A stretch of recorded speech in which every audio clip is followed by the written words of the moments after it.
ઉપર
લઈ લો ભાઈ. હાજી બાપુ, કઈ રીતે ઇસ્યુશન શું?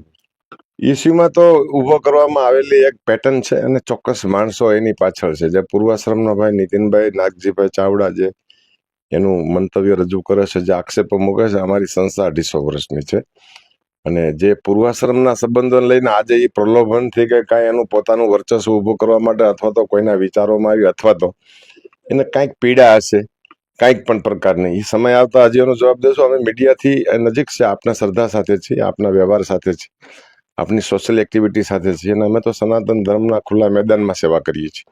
અમારો કોઈ ઉદ્યોગ ધંધો નથી, અમારી કોઈ એવી કોઈ નીતિ નથી, એવી કોઈ વ્યવસ્થા નથી બહાર કે ભોળવીને હિપ્નોટાઇઝ કરીને કે લોકોને એટ્રેક્ટિવ કરીને અહીંયા અમારું સોપાન ખડું થાય, અમારું સામ્રાજ્ય ઊભું થાય અને અમારો પ્રભાવ તમારે એવો પ્રભાવ નથી. અમારો પ્રભાવ હાથ જોડીને ઊભો રહેવાનો છે. અમારો પ્રભાવ તમારા હૃદય સુધી આવવાનો છે. અમારો પ્રભાવ અમારી સંસ્થાનો, અમારા ગુરુ પીરોની જે ભજન પ્રક્રિયા હતી, જે માનવ કલ્યાણ, પ્રકૃતિ કલ્યાણ, પશુ કલ્યાણ, રૂખી દુઃખી, એની સાથે રહેવાનો છે. આક્ષેપો કરે છે કે આને મારે છે ને આને મારે છે, દારૂ 3 થેલી દારૂ પીને અહીંયા આવીને લુગડા કાઢીને મા બેન હામી ગાયલું બોલતા હોય તો અમે ન કીધું હોય, તમારા માણસોએ કીધું હોય, એમાં સીધા અમને ટાર્ગેટ બનાવે છે.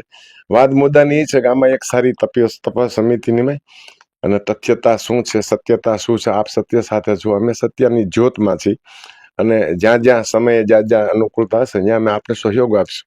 આજે જે આક્ષેપો થઈ રહ્યા છે એ બિલકુલ પાયા વિહોણા છે. એક પ્રલોભન માટે, એક પ્રતિષ્ઠા માટે, એક જેને કહીને કે કાયમ માટે પ્રભુત્વ રહેવું જોઈએ અમારું, ચોક્કસ આમ તેમ કરીને સમય આવશે ત્યારે અમારા શ્રેષ્ઠીઓ, આગેવાનો અને અમારું જે અમારી સાથે જોડાયેલી ટીમ છે આખી સત્તાધારી સેવા મંડળ, એને બરાબર જવાબ થશે એનો. આજે આપ બધે પધાર્યા છો, આપ અમારા સેવક છો, આપ અમારા દર્શનાર્થીઓ છો, આપ અમારી શ્રદ્ધા સાથે જોડાયેલા છો.